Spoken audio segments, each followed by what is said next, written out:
Coming in just about 5 minutes behind schedule. We're trying as much as possible to ensure that you see us, you hear us, you feel us. This Friday on The Conversation here on Lagos Television, I am Abimbola Mbelo. My partner in crime is also here. I love this morning. You know what happened? When I came in, I met my colleague, Abimbola. No, my senior colleague, Abimbola. Which one? You colleague is fine. She was booging down. She was rapping. She was rapping. The DJ in the studio was giving us some. He was giving take it anymore. She started dancing. Yes, I was, I was raising up the roof, disco. I was rapping. Thank God it's Friday. Sometimes I'm not the only one that loves Friday. You just make yourself happy. If every situation is just trying to make you feel like what's going on, you just have to make yourself happy. So it's one of those Fridays that you just feel like, okay, bring it on, what's going on? I'm sure they'll just be wondering, You know, for me, I said I woke up very hungry this morning. It felt like Eid all over again for me today. Yes. Okay. I'm happy. I'm glad to be we here. Are alive, and like we always say, which of the favors of the Almighty would you deny? The fact that we're alive, healed, and healthy this morning is also one that calls for celebration of life. Of course, a lot of people are celebrating their birthdays today, so a lot of people also losing their lives today. I mean, life, if you just look at the grace of God, you'll just be thankful that, God has been faithful and indeed has been good to us. So, on that note, we welcome you to the Friday edition of The Conversation here on Lagos Television. We know Friday is Adebimpe's best day of the week, and perhaps I tapped into that current this morning. To just make Friday, a beautiful one to behold. Of course, we will start the show by taking our news points for today. I will start on this side of the table this morning, and the first story is the federal government insisting that Nigeria is safe even as U.S. pulls embassy officials.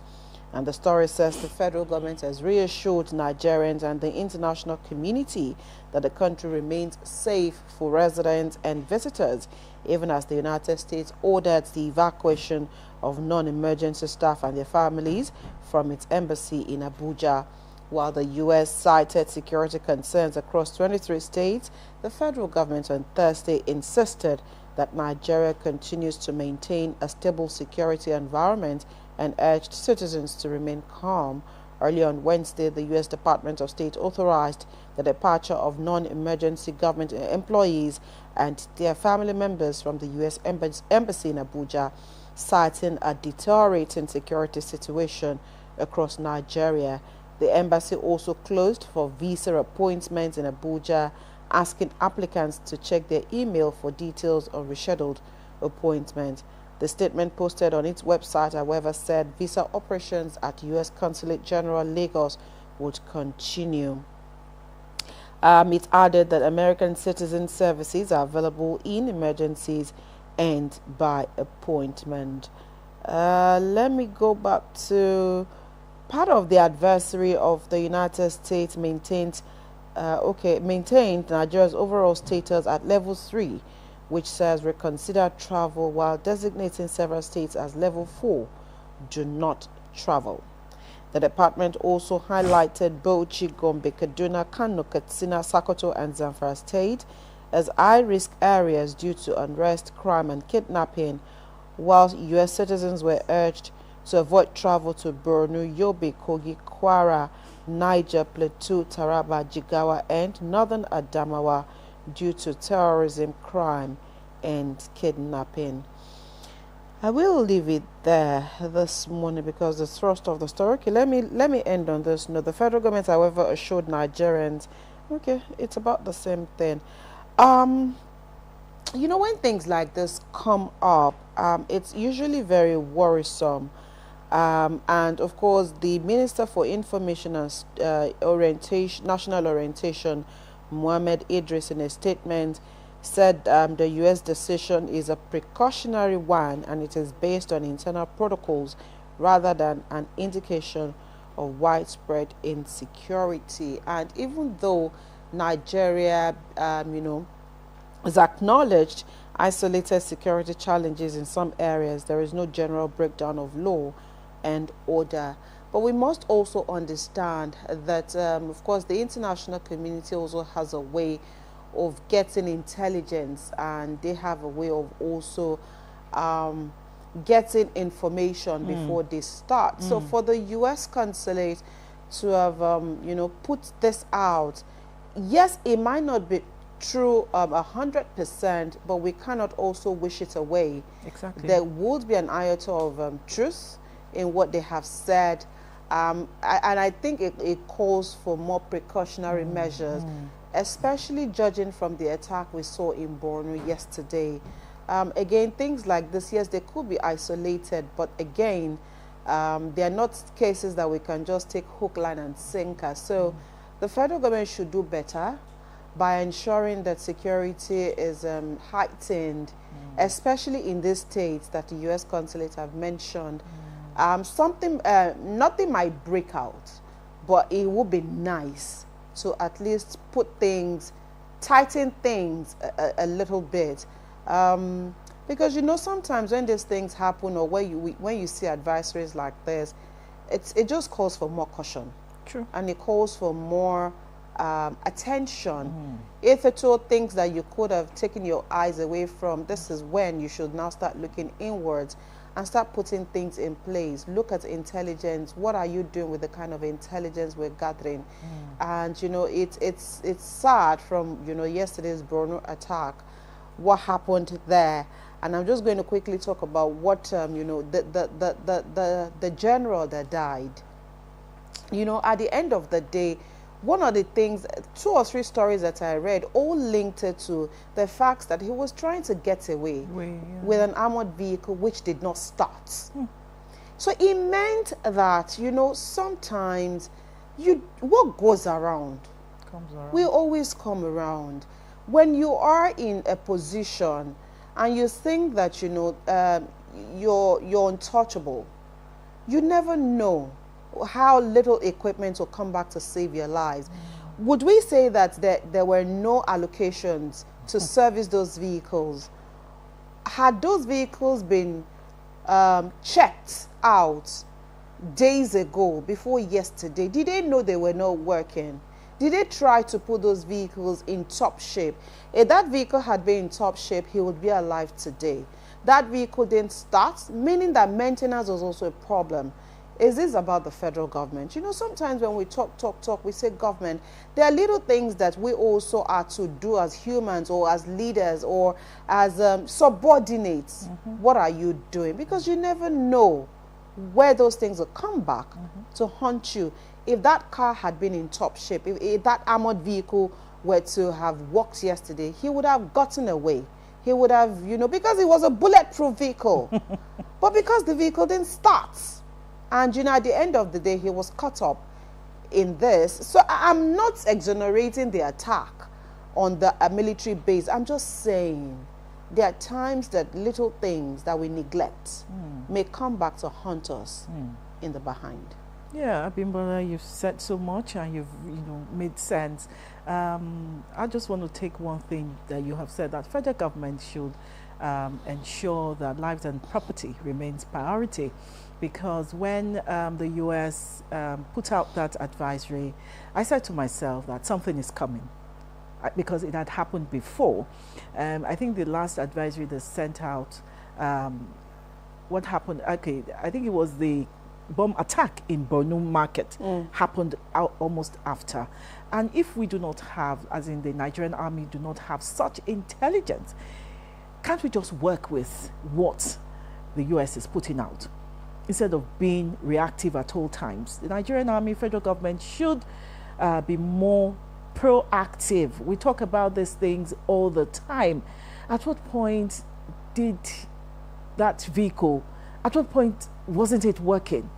Didn't the general know that, this thing, there are too many questions to be answered, to be asked. Unfortunately, and to be he's not here to answer yes, those and nobody is here to answer those questions. Like some Nigerians would say, you own yourself, you take care of yourself, you provide security for yourself, because even the people that are supposed to secure us are not even secured. Let's take your story, Adebimpe. Tinubu brands Lagos Schools City benchmark for quality education. President Bola Tinubu yesterday cast a newly remodeled Tolu Schools complex in Ajegunle as a flagship example of his administration's education priorities. He linked the large-scale projects to a broader initiative aimed at expanding access to quality learning and equipping young Nigerians with practical, job-ready skills. Speaking through the Senate President, Godswill Akpabio, at the unveiling ceremony, Tinubu said the development reflected the core ambitions of the Renewed Hope agenda, which places human capital development at the center of economic growth. The president described the facility, which is designed to accommodate more than 20,000 students, as part of a deliberate strategy to bridge educational inequality and improve opportunities in densely populated and underserved communities. He stated that strengthening school infrastructure is crucial to building a workforce capable of driving innovation and sustaining long-term national development. Yes, I'll stop here. Yesterday, the Tolu Schools complex was unveiled by the president, by the Senate President, Godswill Akpabio, on behalf of President Bola Ahmed Tinubu.